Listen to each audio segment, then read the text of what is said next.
Anyone who is pursuing a spiritual or self-growth path,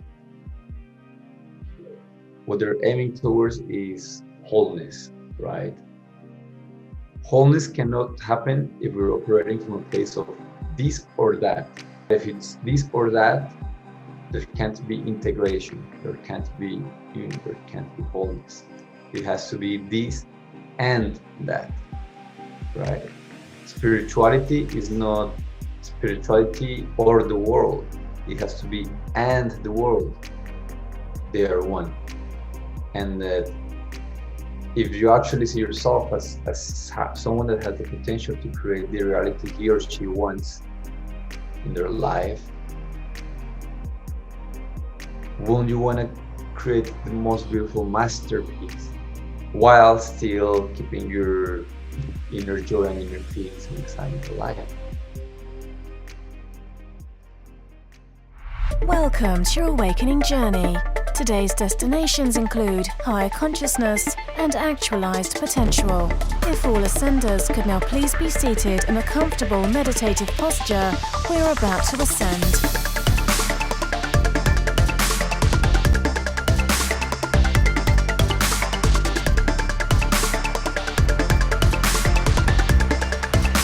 You are now arriving at your host, Bryan Henry. What is up, Ascenders? You're now listening to the Awaken podcast, a show in which we dive into some insightful, expansive conversations to assist you and the planetary collective consciousness in ascending to higher expressions of awareness, divine purpose, and infinite potential. I want to welcome you to the ascending journey. There is nothing spiritual about abandoning the world. This time that we are in is calling for individuals who have cultivated a sense of growth and wholeness within themselves, but in coming from this place is living deeply involved with and positively impacting the world. Don't be the monk who couldn't pay his bills. If you could choose, if there was a choice, which would you prefer? Being the one that has cultivated a sense of fulfillment and wholeness, aside from material things, but is living broke and struggling in the worldly game? Or the individual who has also been able to find that sense of fulfillment within themselves that isn't coming from a place of scarcity, but is powerfully creating in their life the circumstances that they desire, that they have connected with. And from this place of abundance, their cup is overflowing to the point where it begins to fill the cup of others. My boy Nicolas Canon is here to speak to this powerful, powerful message and how we can come into this place of being deeply involved with, but without attachment. Ascenders, before we jump into this episode, if you've been following along with the show and you've been enjoying it and been assisted by the content, I ask that you share this episode with 3 people that you care about to support them in their own ascension journeys. As we know, as each and every individual becomes a fuller expression of themselves in their journey of their personal ascension, this supports the all. And so what do you say you support those that you care about and our collective by, again, just sharing this episode or this podcast with 3 people that you care about? I think it's fitting to start things off with how we first met. I kind of want to tell that story. On the other side of the world, we're at a ecstatic dance event in a festival in Bali, a yoga festival in Bali. And we're sitting next to one another. I don't even remember how the conversation began. But here we are, we're sitting next to one another, where something invoked conversation, and we're chatting, and somewhere along the line, one of us must have asked, "Oh, so where are you from?" And the response was Toronto. And I'm also from Toronto. So here we are across the world meeting, both being home based in Toronto, but spending some time in the beautiful, beautiful Bali. I think both that and one of the following occurrences and interactions that we had, which took place about a month ago, which was invoked by me simply feeling called to connect with you without any real intention. I just kind of hit you up and said, I'd love to connect. That led into a phone call. That night I was spending time with you in a new moon gathering that you were facilitating. That was an absolutely beautiful night, by the way. Thank you for that. So I guess kind of what I want to say is the way that our relationship and the experiences that I've had with you have been panning out points to us being here for a reason, and this being just about the perfect thing that's about to happen. So thank you for being here, brother. Thank you for inviting me. And yes, I agree. There are no coincidences. So whether we know why they happen or not, that's another thing. But I guess we're partially here to find out. That's exactly what came to mind when you said those words. Why don't we find out? And we go into that with a openness, and I believe that will serve us in allowing for the magic to happen. Mm-hmm. So we were talking about Vision Quest, whether or not the portion of this conversation that happened just before the introduction makes it or not. I'll give just a little bit of a brief backstory on that too. You were responsible, or you played a part in me going on my very first Vision Quest, but rather than me tell that story, why don't you first tell me about what going on a Vision Quest means to you, and then I'd love to hear the story about you going on your very first one. Okay, so for me, going on a vision quest means having made a decision to understand what is at the heart and at the essence of who I am as a life. And it's a decision because usually you come into a vision quest when there's some growing up to do. There's confusion and lack of clarity.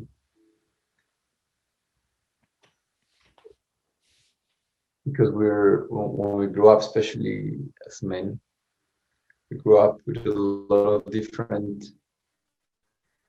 stimuli,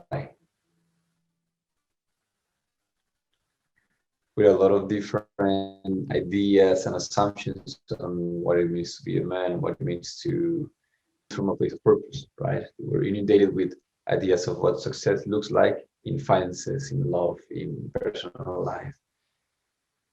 And very often we get to a point where we no longer know what is a genuine desire and what was spoon-fed to us from a young age.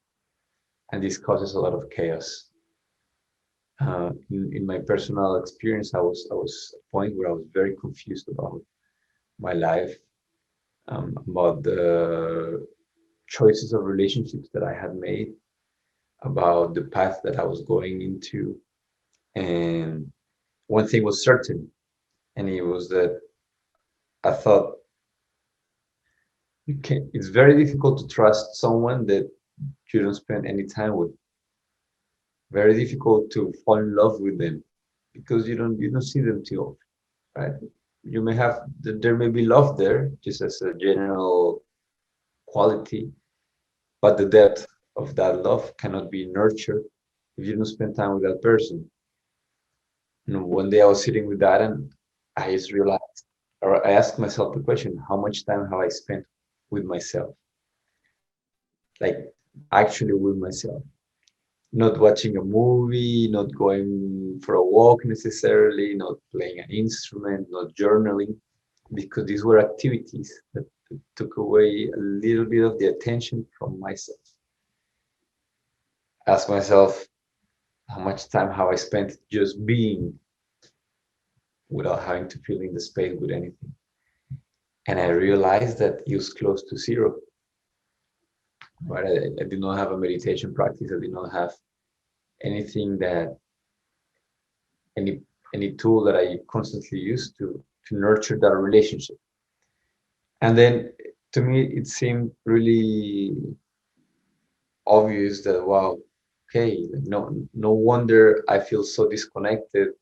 No wonder I feel confused. No wonder I feel distant and unclear about what is good for me because I don't know myself.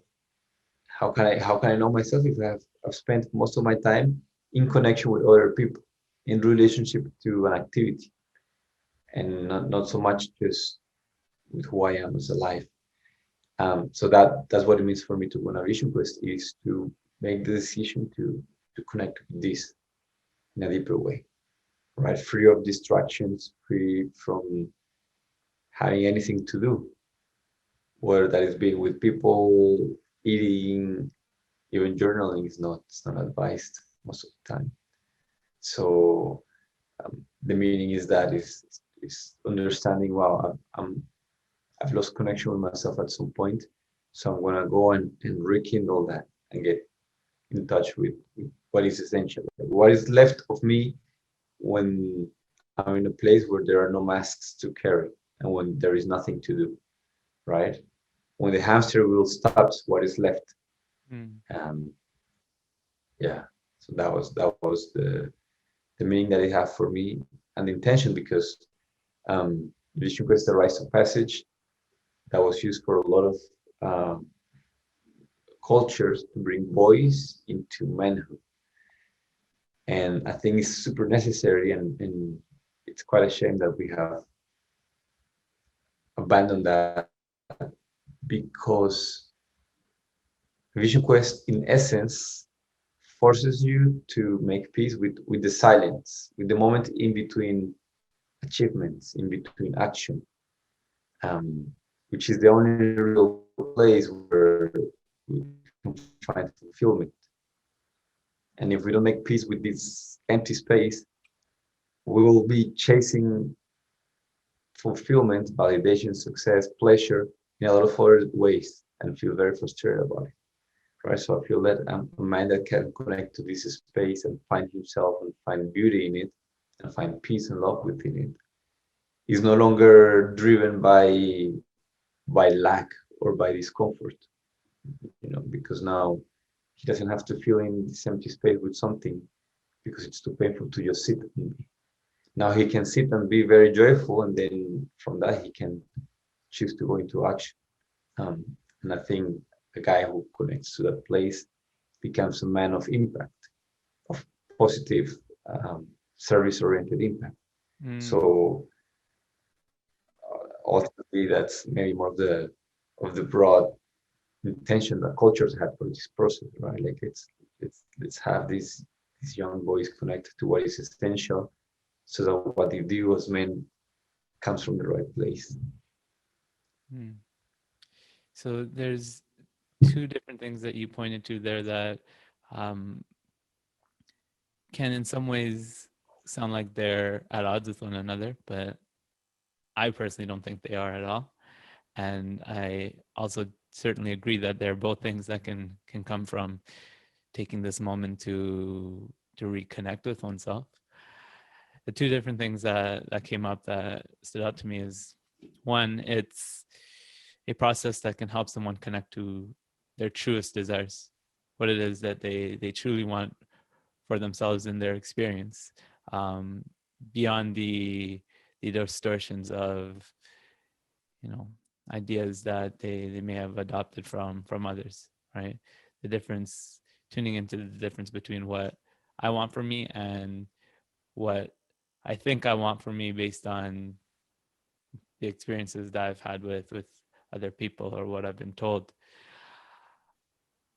There's that, but then there's also what you spoke to at the end of towards the end there, which is finding within your sense a sense of fulfillment separate from or without the need of a tangible physical experience in order to provide you with that sense of fulfillment. You're finding that within yourself. And so again, I do definitely believe that this is something that we can, both of these things are things that we can find when we come into spending time with ourselves, free of distractions. But how do those two things come together? Connecting to true desire, finding clarity around that, but then also at the same time finding within your sense of self a sense of wholeness and fulfillment. Mm-hmm. So I think you cannot separate them, because you can't separate our connection with what is truly meaningful and useful for us, like from, let's call it our path, and from a place of fulfillment. And I think you cannot separate these two things, because it's only when we are in a deep place of fulfillment that we actually know what we genuinely want. Because if we're not operating from a place of fulfillment, we're operating from a place of lack, of anxiety, of scarcity, mental, emotional, physical, spiritual. There's something that we're chasing to hopefully feel fulfilled. So therefore, the path that we choose is not determined by our truth, but is determined by our needs of the moment, right? So, for example, if I'm still a slave to my sexual compulsions, the kind of women and experiences that I'm going to find myself in, that I'm going to choose, are not much of a choice. It's just me giving into these compulsions, into this pattern, which people call karma, right? But when I get to a place of consciousness, of peace within who I am, free of these compulsions, then in that moment, the choice of where I go, where I take my life, is something that I can trust, right? In that moment, I can feel the clarity of, wow, I want to create a family, right? And it's coming from a very different place. Or I can feel, wow, actually, I don't really need women. Like, I can enjoy their company, but there's no need in me. And actually, there's no strong desire. I gravitate more towards maybe my own personal journey, or trying to serve the world. So getting to that place where we feel at home within ourselves will have us drop most of our desires upon recognizing that they were compulsions, that they were not something that was coming from a place of wholeness, but from a place of something absent. And new desires are born that are more inclusive and more meaningful. Does that make sense? It certainly does. What I'm taking from this is that starting with that sense of fulfillment, residing in that sense of fulfillment and wholeness, forms the foundation from which really tuning into your true desires can begin to arise. Because otherwise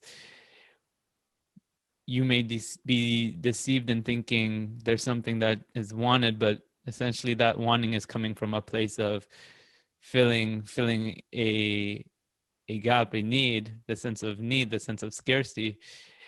And ultimately that thing that you think you want, or that thing that you may be chasing after, isn't going to be able to provide lasting fulfillment or really provide for you that feel of what you feel like it can do for you. And some people are still probably operating in a place where they don't yet realize that what they're chasing after is something that they're trying to use to address this gap within themselves, this lack of fulfillment. So it's interesting because, you know, so many are chasing after what they want because they think it's going to help them feel a particular way. But I think the important message that you're pointing to here is start with feeling a particular way, and you'll better connect to the things that you truly want for yourself from that place of, again, I already feel whole. Now, what role do you believe that a sense of desire plays from in that part at that point? Once someone's coming from that, I think we're going to turn this back around and definitely explore how we are able to create for that foundation first. But I want to ask, what part do you believe desire plays in our experience? Because we already can understand that intrinsically feeling full within oneself, that's a goal in itself. But now, how do you approach and think about desire once you're already residing in that? Mhm. So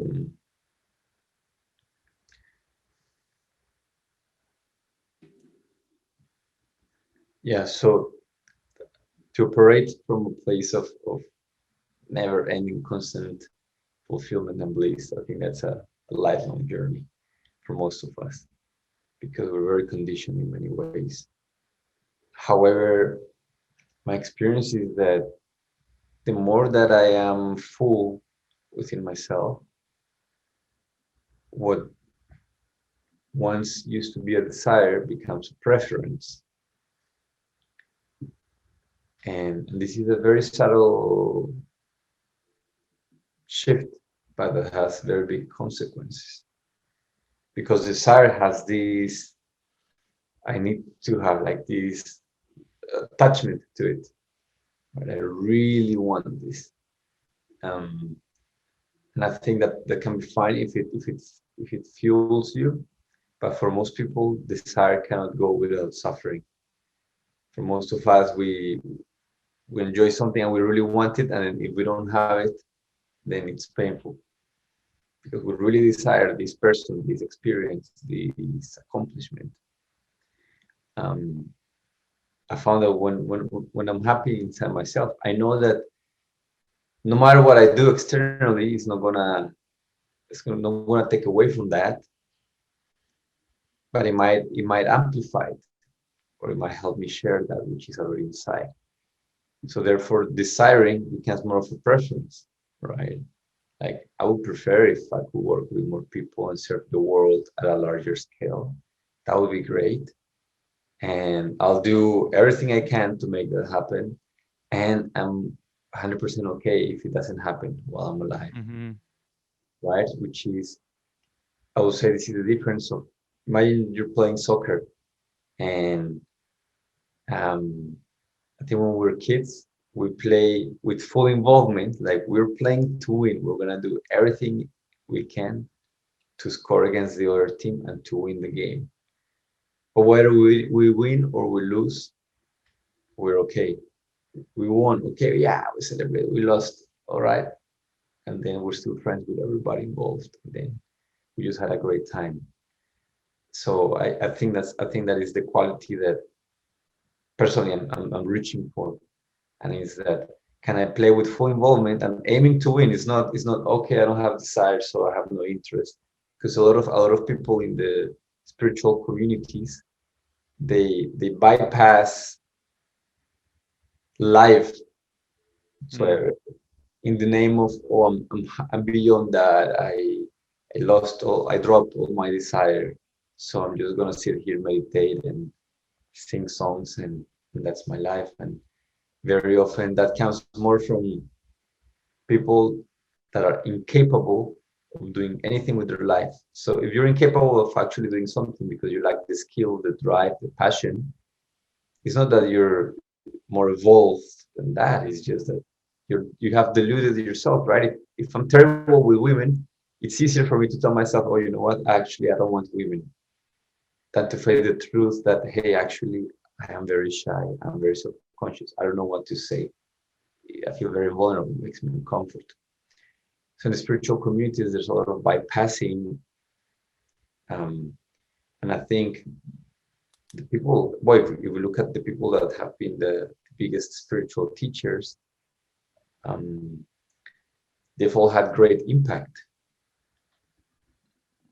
They've created massive movements. They've left a legacy that outlives them. And and from the way they live their life, we also realize that they would have been okay if none of that happened. If they were just a guru in the mountains, they would have been just as happy, just as fine as whether they were internationally recognized and famous. So I think that's the name of the game: deep involvement without attachment. Mm. And that is something that breeds a lot of beauty, because if I can work on my career, my business with deep involvement, like I'm gonna do everything I can to do things the best way. I'm gonna give all of myself in this experience, this process. And whether I get clients or not, I'm not gonna derive my joy from it. I'm okay. I have a preference. Okay, I want to get clients. I want to serve, but not an attachment. All right, doesn't happen. That's fine. Okay, I expected 50 people to come to my event and five showed up.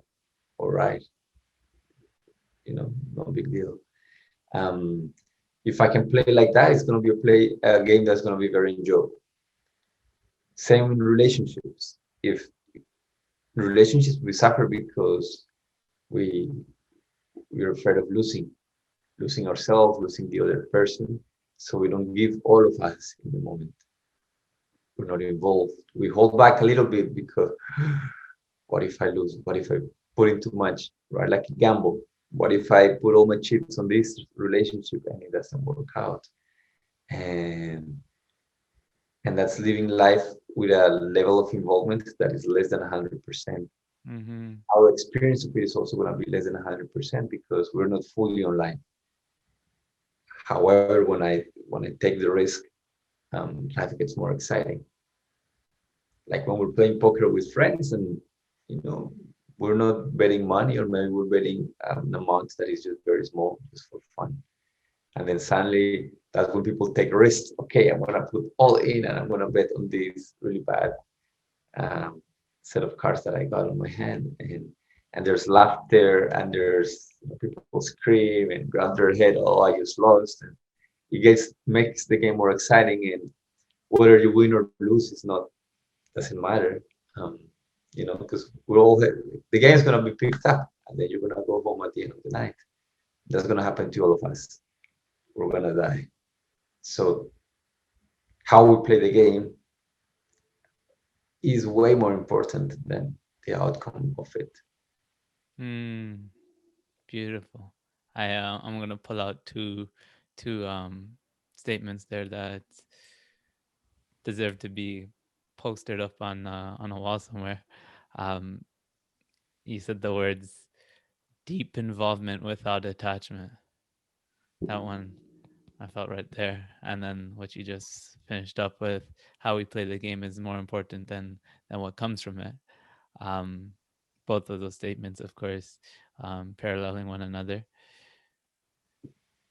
It's absolutely incredible when we get that sense of allowing desire to move us along the journey, and we still reside in the knowing that it's the movement, it's the journey that truly matters. It's the enjoyment of this moment of allowing that desire to move us, rather than it being this fixation on trying to make something happen, and whether that happens or not, there's that emotional attachment to. There's also another area that I think you're just about one of the perfect people to address, because I've heard you speak to this before.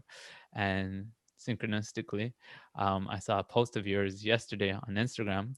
And let me just say, that's super, like, you would not hear me saying that because I never am on Instagram.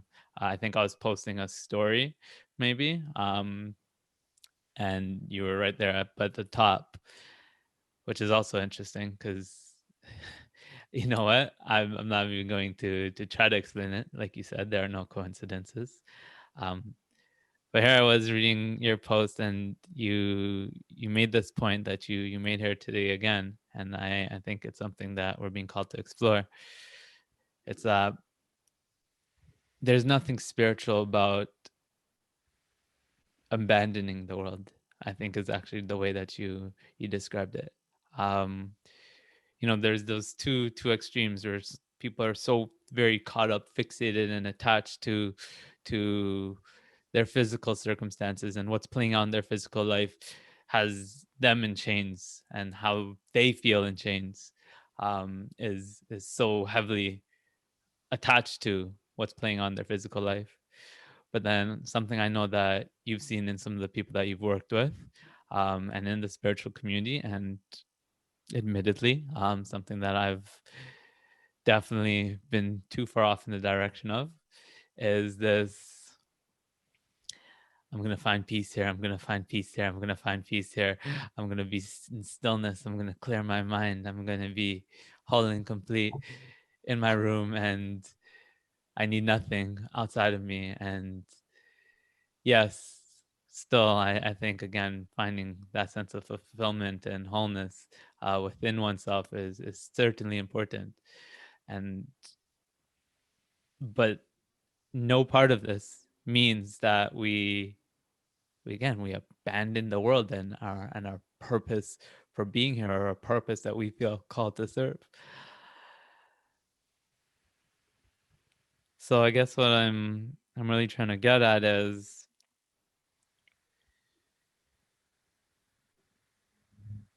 how do you bring these two together, and what do you find kind of tends to be some of the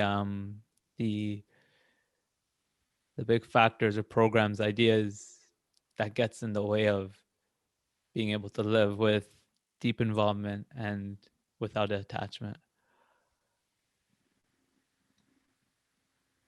So let's start with the second question. What gets in the way? What gets in the way is the idea of heaven, or the idea that there's a better place to be in than in this moment in our bodies, in our experience. Right? People who want to retreat into, I'm just going to meditate, I'm going to find peace, I'm going to force myself to just be okay with the moment when your life is in chaos. Are no different than the boat Christian who keeps praying to the Lord and thinking, okay, I'm gonna be in heaven. Similar is in a way thinking there's something inherently wrong with the physical experience, and therefore something to be dismissed or bypassed or transcended, if you know how it is phrased. Your movement, I believe, is called Ascension Academy, and something that I've read on Facebook, especially, that I've seen a lot of people speak about. We're ascending to 5D, right? 5D Ascension, whatever that means. And I'm thinking a good 95% of the people that I've seen share about Ascension and 5D Ascension is like, well, how are you going to get to 5D if you haven't mastered 3D, right? If you can't pay your bills consistently, what makes you think that access to more subtle amounts of energy is going to do you any good, right? Like if this that is dense, that is energy that moves very slowly, if this you have trouble working with, having access to energy that moves a lot faster is going to destroy you, is going to harm you. And made to circle back in a very brief way, that was one of the reasons that I went on my first vision quest. Besides wanting to know myself, I broke a part of my mind during a very 6 grams dry mushroom experience. It was probably the third or fourth time that I tried mushrooms, and I thought it was a great idea to take 6 grams because somebody said that this is a hero's dose and that your life changes. And I thought, sure, I'm ready for that. And I took them here in my condo on the 17th floor, downtown Toronto. Um, no respect, no solid set and setting. And I was this close to jumping out the window. Like, to me, it just felt like the best idea. I just felt like it was this vacuum. And I was pure energy, and then this body felt very limiting. Fortunately, I was with a couple of friends, and they helped me stay grounded. And many things happened that day, but to sum it up, it was like running thousands of volts into an appliance that can only handle 60 volts. My brain was frying. I was convinced that day, well, I am going to be one of those men who are yelling at street lights and just, one of those crazy guys on the street. And after that experience, I realized that, like, in that moment, every thought that I was having was coming into reality. Like, I would think of my friend laughing, and she would start just laughing hysterically. At one point, I thought of her having an orgasm, and she starts arching her back and moaning. Right? Like, I felt in that moment that my every thought had an actual physical repercussion. And I knew about this conceptually, but it's another thing when everything you're thinking is happening instantly, and it's not only in your head. Afterwards, I checked in with them, like, hey, were you laughing? Were you right? And then I checked in with my friend, hey, like, I didn't say, hey, you were moaning, you were having an orgasm, because I didn't want to put that on her. I thought maybe I was just too high, and I projected. So I said, hey, what was your experience like? I heard you were making some sounds. She got very shy, and eventually she said, well, if I'm fully honest, I just felt like you were inside of me. It felt very pleasurable. I felt like I was having this blissful orgasm, right? And the problem with that is that when that experience happened, this reality just felt like energy, Literally, there was not 3D anymore. Everywhere I looked, it was just energy vibrating. And then every thought was moving that energy. But because my mind was not in a place where it was grounded or disciplined, but because I had not trained myself to be focused on something, right? Which life, even just starting a business or having a job, will force you. Okay, even if it's a 9 to 5, you're training your focus on something. But because there was none of that within myself, there was no grounding for the amounts of energy. So it went very dark very quickly because my mind could not be trusted.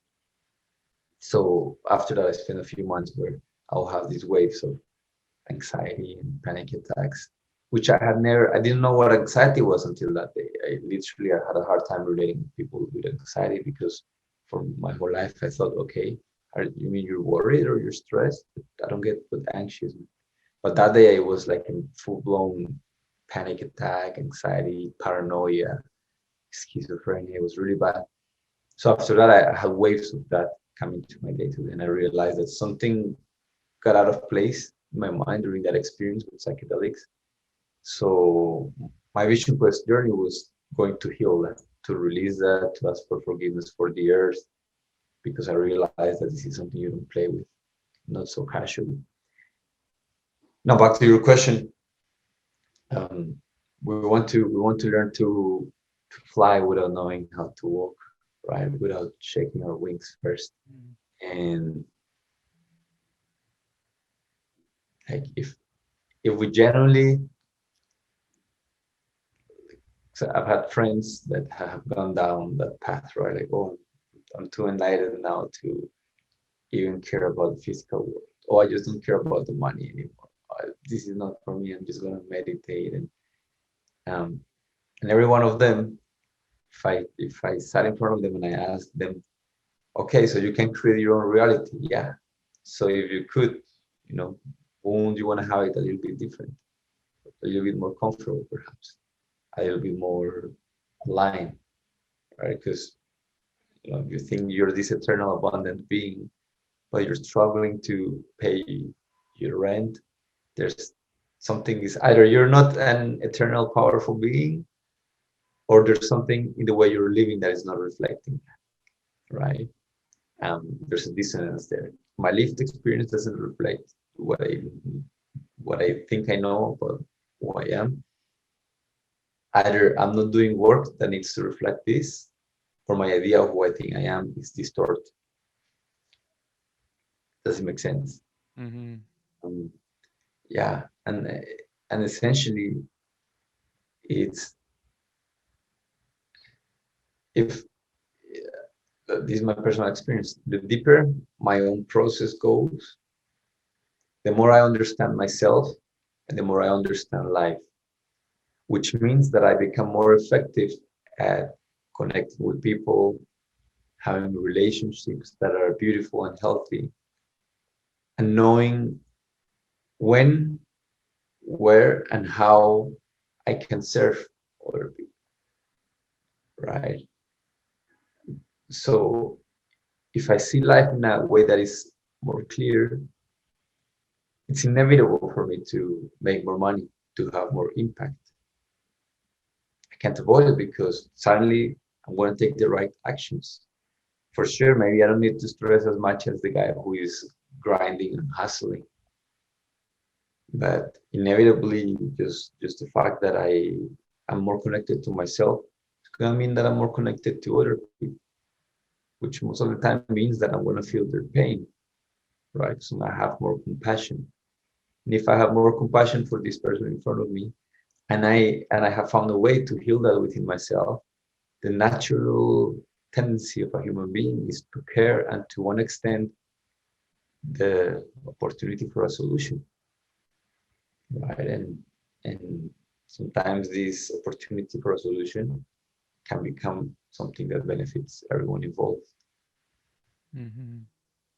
I think you're pointing to something that, well, has found at the core of my being, and it's one of my main messages, and it's from that state of communion with our truest self, what naturally is birthed from that is this desire to serve, to give, to support others, because I certainly see that playing out at myself, where again, the more whole and connected we are feeling within ourselves, um, that translates in this feeling of connection with other people.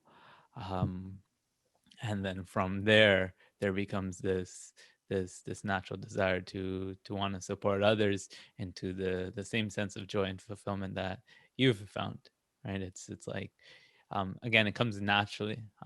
It's this, I feel good, and I feel good in wanting to support others and feeling good as well, rather than it being this pushing, this is something I need to do, because even that can become a game that we end up playing, um wanting to impact, wanting to serve, but that stemming from some sort of sense of scarcity within oneself. I think that's also something that you might see in the spiritual community, where it's wanting to serve as a means to feeling a sense of self-worth from that. Have you seen Uh, that play out? for sure, the light workers and healers and so many, uh, especially women in this industry, caught up in the most toxic and abusive relationships because they, um, oh, I'm there for him. I can see the light in him, right? They feel they're out there to save the world, and yeah, there's people that get deluded and distracted, and they go at saving the world from the wrong place, which is they think they sacrifice themselves and call it love. Well, in reality, there's just maybe there's just an abandonment issue that they're not dealing with, a lack of self-validation. So of course, if I date someone who is way worse than me, by contrast, I feel like a good person because I can't feel like a good person by myself. This happens a lot.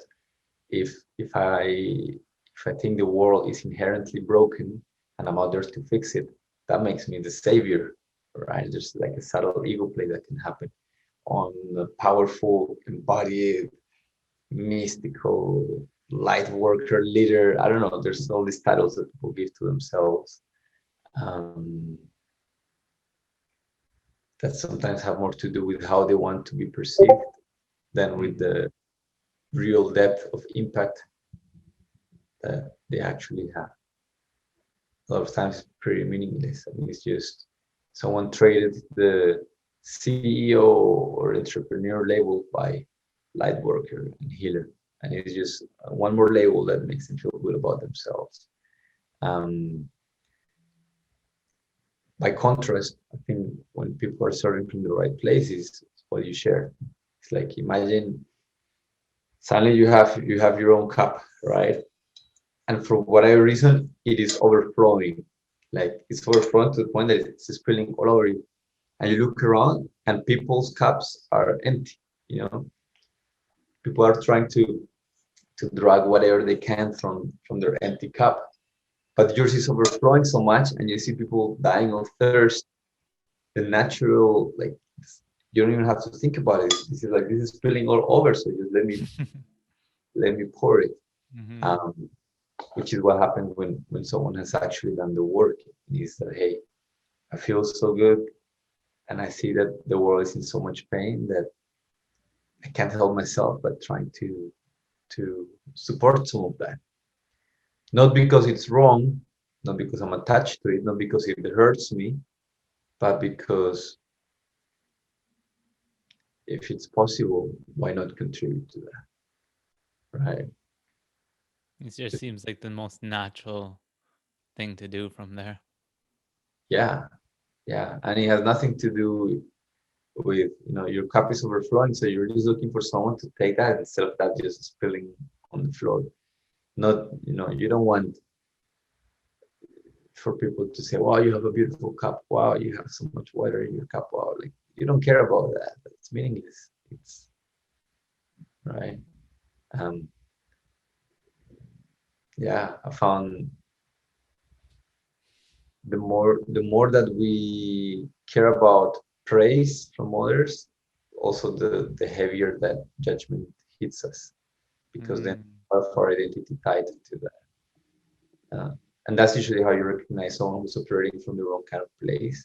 The moment they are criticized, judged, or challenged on something, they get really, really defensive or unstable. And that is because a big part of who they are still depends on being seen as good people. Still looking for that external validation. Yeah. Okay, I see two directions we can take this. Bear with me for a moment as I decide which one is the direction we're going to first go.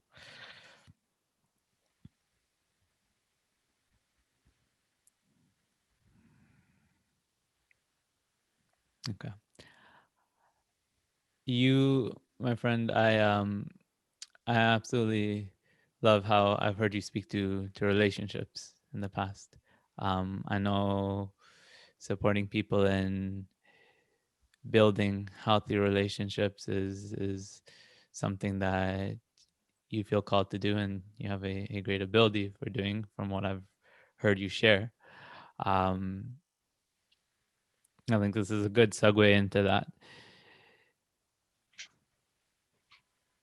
Take it from, in the essence of us, again, we've talked quite a bit about how we feel about ourselves, with ourselves, in isolation from relationship, right? Not needing that praise, not needing something from the other to support us in feeling a particular way. So with that now, what role do you believe relationship plays in our lives? Why is relationship important? I think essentially it is something that is very practical, and is that we have needs that can only be met through relationship. Social needs, mental needs, emotional needs, sexual needs. So I feel we enter into a relationship to, there's always something we're giving and there's always something we're taking. That's the nature of a human relationship. It's not It's not absolute. With God, there's no expectation. There's no there's no taking or giving. It's just there all the time. But with another person, there is something that's always being exchanged. Even with nature, our relation with nature, we take from it, but we also have to give back. Right? We take air, we take food, but we also have to, the food comes out, and then we have to, it ends up either as fertilizer or as garbage in the ocean. Right? I think we're actually in a very healthy relation with nature, as as in a global scale. Yeah, but I think essentially our relationships are just a place where we go to connect with and alleviate each other's needs. As one reason, like I think that's one role they play. Because most of us are not wired to be 100% isolated. I think very, very, very few people are wired for the monk hermit lifestyle. But right? there are people that's for. Yes, I think some people. I think it's very rare, but there's some people that literally there's no psychological, emotional, sexual need or anything that they need support with by another human being. So for them, they usually live ascetic lifestyles, or they'll retreat into the mountains by themselves, and they're 100% fine like that. But that is very rare. Most of us have strong spiritual tendencies, and still would love, to wake up next to someone, to share our stories with a loved one, to get a hug here and there.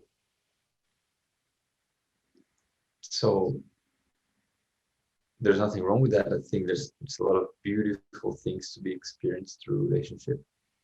And the second role they play is the role of providing us with experiences and opportunities to know ourselves a little bit better. The closer the relationship, the more opportunities it will provide for us to look at ourselves. Because in a relationship, I'm never going to agree 100% with another person. Yet, can I stay loving, compassionate, open? It's a challenge. So I feel that the beauty of relationships, and perhaps their most important use or function, is in the ugliness they bring within us. See what? Sorry? It's in the ugliness they bring within us. The triggers. Because without that, then it's easy to assume or to think that we're at a place that we aren't. Right? It's easy. Once I went to this conference, it was like a 2-3 day workshop, and sitting next to me was this Buddhist monk, and he was wearing the whole attire, and I was surprised because I had never met a monk in my life. So I started talking with him, and he had spent, I don't know, 35 years in a monastery, and he just came back like 4 or 5 years ago,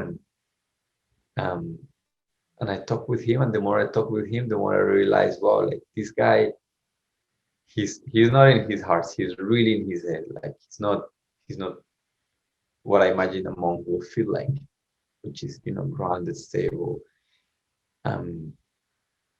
He was, during the workshop, we had to share some stuff that we were struggling with, and he was sharing how he was having a hard time paying rent, and he was living in some community housing, and I think he had an ex-wife with whom he had some legal issues, and just his life seemed like a lot of chaos. And I was paying a lot of attention to him, and even I looked at his outfit, his robes, and they were quite dirty actually. Like I remember like his pants, they were like this light beige color, and I could see like subtle pee stains, and he smelled kind of weird and, as well. Um, if it was not because he was bold and had the whole outfit, the energy that I felt from him would be closer to just a homeless person going through a lot of difficulties. And in my mind, I thought, wow, like what happened all those 35 years? Because whatever they taught you there is clearly not working, or you clearly forgot it, right? Um, my life was, I was partying, drinking, doing a lot of, I was living a very disorganized life, but I felt I was in a better place emotionally, mentally, perhaps spiritually than that man across from me. Um, so sometimes, he avoided relationships for a big part of his life. But I think when he came back, he still had to deal with the things that he couldn't deal when he went into isolation. And this connects to what we talked about before.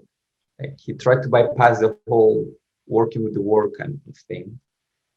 Um, he went for the higher route, but in reality, when he came back, there was no actual growth. There was stuff he never dealt with. How to make a living, how to serve somebody. Hmm. Whether that means I'm gonna become a mailman and be the happiest, most grounded and peaceful mailman, FedEx mailman of the world, or whether that means you're gonna teach other people how to meditate, or you're gonna start your own ashram and whatever. Um, yeah, he was just living a life that seemed like a lot of chaos, and I could see he was in a lot of pain. So mm, I can also see how living in solitude and just meditating 10 hours every day can tend to be, suddenly there's no triggers and you think you're quite high when in reality, no, it's just there's not much going on in your life. So you're not having a lot of chances to take a deep look at yourself. What's coming through for me here is that how we move in the world, what we're expressing in that aspect of our lives, um, is an expression of the growth. Maybe it's a growth that is invoked within, but um, it's in playing this game and playing it in the way that you feel called to. But I think a lot of people are trying to convince themselves out of the way that they may be feeling called to play the game, as in this kind of suppressing of natural desire, right? Oh no, I don't want that. I don't want those things, and they kind of end up lying to themselves about it.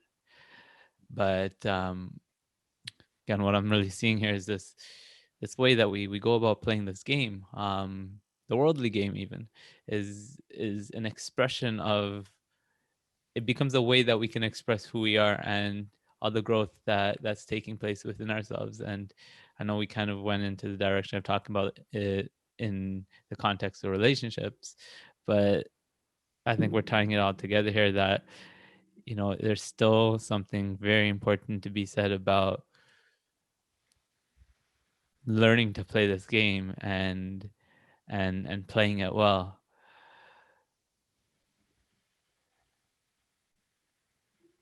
Mm-hmm. What comes up for you with regards to, again, just playing this game in a way that oneself is going to feel a sense of alignment and fulfillment maintained within? Mm-hmm. So let's start from the premise that anyone who is pursuing a spiritual or self-growth path, what they're aiming towards is wholeness, right? Depending on what they believe in, what their ultimate mission or goal is: liberation, enlightenment, union with source, with God, right? Deep bliss and surrendering to life itself. Whatever you call it, let's call it the wholeness, right? I want to experience my life as one with all of it. Wholeness cannot happen if we're operating from a place of this or that. The moment that is you or me, there's duality and there's separation.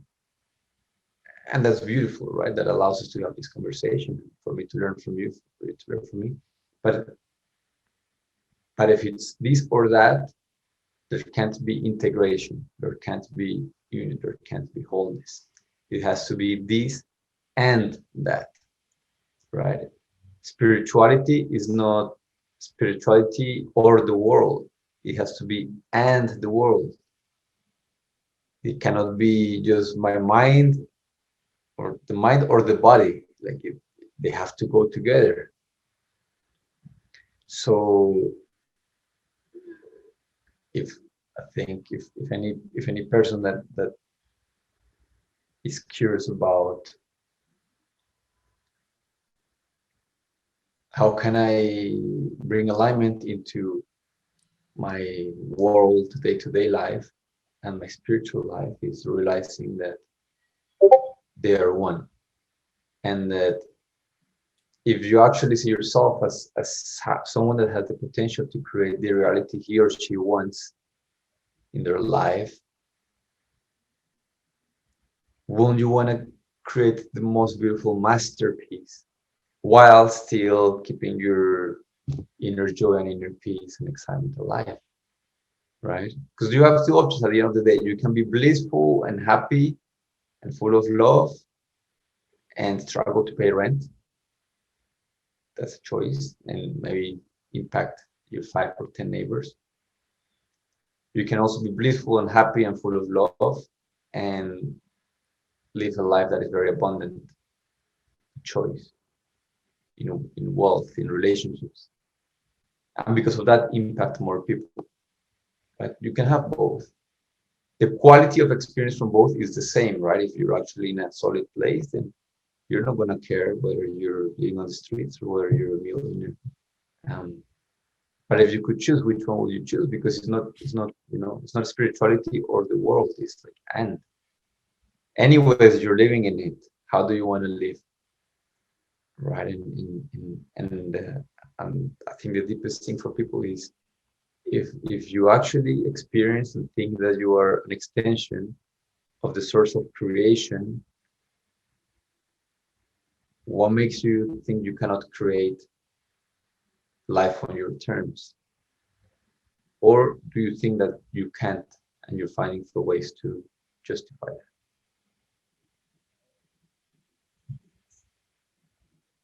Which would you prefer? Yeah. And really being honest with ourselves about that. Yeah. Because a lot of the clients that I work with are men, and the thing they need support with the most is relationships with women. And so often men in self-development or spiritual communities, they come and say, hey, so I met this girl and she's great, we share the same interests, she's a beautiful heart. When they're saying all these things, I know there's a but. I'm like, okay, so but she's not, I don't find her attractive, physically attractive. And it almost seems like in their mind, like they have to make a choice. Or a woman can only be attractive or spiritual. Like she can only be like a sexy, beautiful, seductive woman, or like a beautiful goddess, right? There's and the truth is that it's a preference and it's a choice. There's a lot of women out there who are beautiful in and out, and there are men as well, right? But sometimes this guy will stick around for a little too long with this woman that he knows his body does not respond to. Not because she's a better match for him, but because he's actually afraid of going and talking to the woman that he finds attractive, because that's intimidating. but that is who he really wants to be in a relationship with. And just the fact of going and talking with her is gonna shape a lot of things. Like who he needs to be to get into that relationship is very different. He has to have more courage, has to let go of his fear of judgment or his fear of rejection. He has to face death in the sense that, hey, take that leap of faith when talking with a woman. He has to face his own shortcomings, his own self-judgment. Say, maybe I don't think I'm good looking enough for her. Now he has to work on that. He doesn't Mm-hmm. stop as an attractive man. Just him going, just him considering that he can have this, have like that he can be in a relationship with the kind of woman that he wants, is already going to change a lot of things for the better. It's going to make him grow, right? Being in a relationship with a woman like that is also going to demand, wow, she gets much attention from all men. So now he has to understand his sense of jealousy, maybe of being controlling, of there's so many things that going down that route will bring up for him that will turn him into a far better man than the one who settles for what is just comfortable and accessible. But it might be uncomfortable to face that. Yeah. And that's why sometimes people play it safe or delude themselves in thinking that I don't want that, because in some ways, it's easier to not be honest with ourselves and say, that's something I want and I'm gonna leap into trying to go for it, than it is to just kind of play within the comforts of not having that stuff come up that would if we push ourselves into expansion. Hmm. Yeah. And if you're gonna love your day anyways, and you're gonna enjoy the way that you feel, like if you're in that place where meditation happens, even if your eyes are open, you don't have to be sitting with your eyes closed, but you can be washing dishes and doing everything else and be in a meditative state. You're gonna be a very effective human being. So, of course, maybe you don't care, maybe you're in a place of peace and joy and fulfillment. But what we shared, look around the world, there's a lot of things that need to be done. And if you're truly in a place of compassion, you will do what is necessary, what is needed. Not what is comfortable, not only what you like, not only what you want, but you will do what is needed. And at least right now, I think we need more people connected to their heart and putting their boots on and getting their hands dirty and supporting a lot of different things in the world. Then we need people just sitting in a monastery meditating all day long. Um, I think for sure one day the world is going to be in a place where there's peace, joy, wealth, well-being for everyone. And I think that's the day then that it won't make a difference whether you sit in the mountains by yourself or you live a normal day-to-day life. Um, but right now, I think if you're already in a place of deep peace and fulfillment within yourself, the world needs more of your aligned action than it needs your withdrawal. Mm. So you only have, you know, if you did it right, this is your last life. So so if for those Before people you who go are 5D. yeah, also it's the whole thing is funny. Um, Conversation for another day, I think. uh, Although I don't know if that's the type of conversation I would have you on to have, because my man, I absolutely, I greatly respect the way that you speak to bringing, um, starting with a sense of wholeness and allowing that to be reflected and felt through the actions that we take in this world in our service to others. So let me just one more time thank you for being here, but also thank you for all the great work that you're doing. I definitely feel from you someone that has a pure desire to serve, and that's something I greatly respect in an individual. Thank you, Ryan. yeah, it was fun. Yeah. All right. Before I ask you one last closing question, the most epic question of the show, Uh-huh. I want to just give you a chance to invite anyone that's tuned into this to do some more work with you, to receive your support. Just check out what you got going on. Cool. Yeah, I would say Facebook or Instagram are the places where most of my content is right now. You can find me on Instagram at Nico Canon and then underline, on Facebook at Nicolas Canon. And yeah, if I focus mostly on relationships, men's work, and plant medicine in Colombia. So feel free to, if any of those call you, if you feel curious about working together, or just about hearing more of my philosophy and reflections on life, feel free to add me, follow me, and yeah. Hmm. Actually, I wanna explore that a little bit more deeply. What do you specifically have going on, and in what ways do you feel called to support an individual?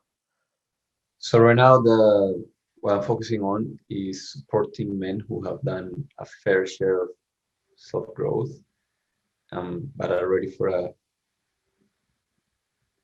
I would say, a final transition. Right, I work with clients that have spent a few years in the self development world, chasing something that is quite eluding, and I work in getting them to a place of, I'll say, liberation, getting off the self growth hamster wheel and getting to that place where they they're back into the moment, into their body, aligned, and they're no longer thinking about what is missing within me, but how can I serve the world. Um, so I'm working with men around this, which is conscious leadership, conscious masculinity, which includes and is linked to ayahuasca retreats in Colombia that are led by native shaman, and we do a process that is very different from most medicine houses, in which we integrate the ancestral wisdom with modern coaching, right? So I come in and I do a lot of things that there's a lot of things, a lot of different disciplines that I pull uh, from yoga, from tantra, from just therapeutic coaching approaches to prepare a person properly for deep ayahuasca experience. Because the experience that a person has with plant medicine, for those who are not familiar with it can be very, very different. You can drink the same amount, but two people will have day and night different experiences. You will feel like you drank something completely different. What changes is where you're at. Because if your body, if your mind, if your heart can handle a lot more, the plant will give you a lot more. And that a lot more is what changes someone's life. Like it draws us very clear before and after. So the people that I work with, like I take care of that, really preparing the person, priming them to be, fertilizing the soil so that it blooms Hmm. during the experience, and then making sure that the freshly bloomed flower is not forgotten. So integration, post-terminal integration, um, and now that's a big part of my work is supporting people who feel called to sit with the medicine and to invite them into doing it the way that I know works has worked best for me and my clients. And this is people that have some of them have done ayahuasca more than 60 times, more than 100 times in Peru, in Costa Rica, in Soltara, in Sacred Valley, all the famous places. And then eventually they realize that there was something missing there, and then they come to work with us, and then a lot of times their searching ends there, because if you have a solid experience, you can be good for many many many years without doing it again. Hmm. So yeah, that's a big part of my work right now, just facilitating that, supporting people in their process, or at the very least, educating them so they make conscious choices, because it can also go very, very bad. Hmm. I'm glad I asked you to unpack that further for two reasons. One, It sounds a whole lot more intriguing now with the added detail. Work on your elevator pitch, brother. No, but then also there's, I think there's a lot of important lessons that came up from that. So thank you for sharing that. I'm glad we kind of threw that in as well. Yeah. Okay. Let's begin to wrap things up with the most epic question of the day, the grand Okay. finale. You ready for it, my man? Take a deep breath. This is coming in hot. Nico, you just went 5D. And you just actualized the ability to telepathically communicate to all of humanity. What do you have to say?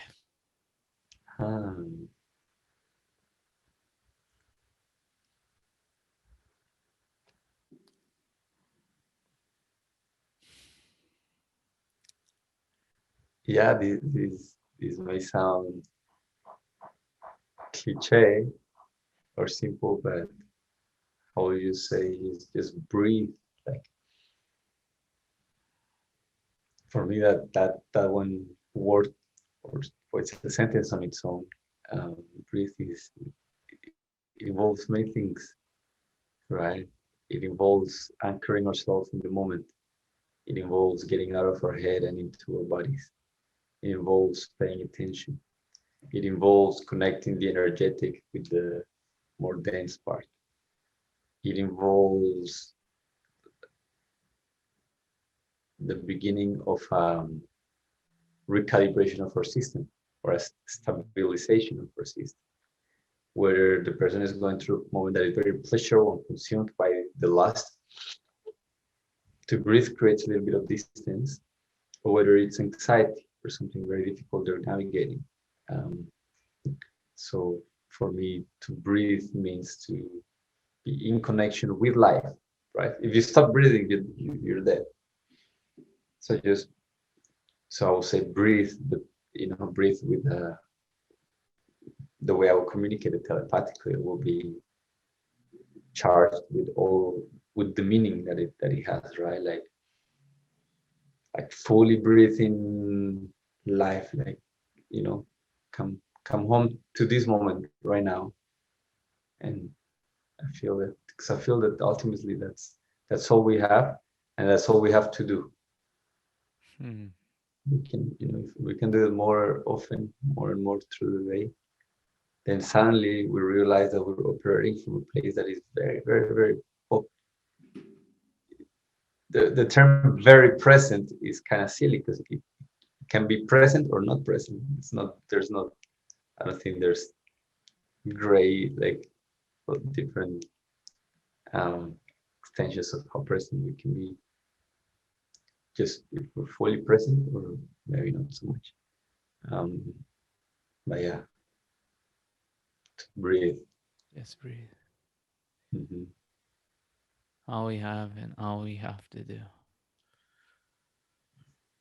Brother, thank you again so much for being here, for serving, for inspiring, all the great work that you do, and for your amazing energy. I appreciate you, and I appreciated this amazing conversation that we had the chance to have. Thanks, brother. It was my pleasure. Take care, Nico. You too. Senders, that is going to be it for my conversation with my brother Nicolas Canon.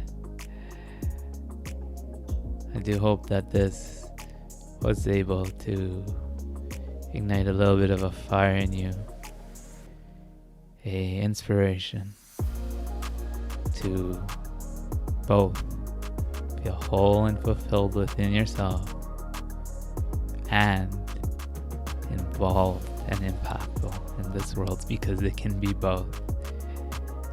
And I have a good feeling that you're gonna enjoy it being both. Ascenders, putting out the invitation one last time before we go here. The Ascend Academy is uniting and activating light workers.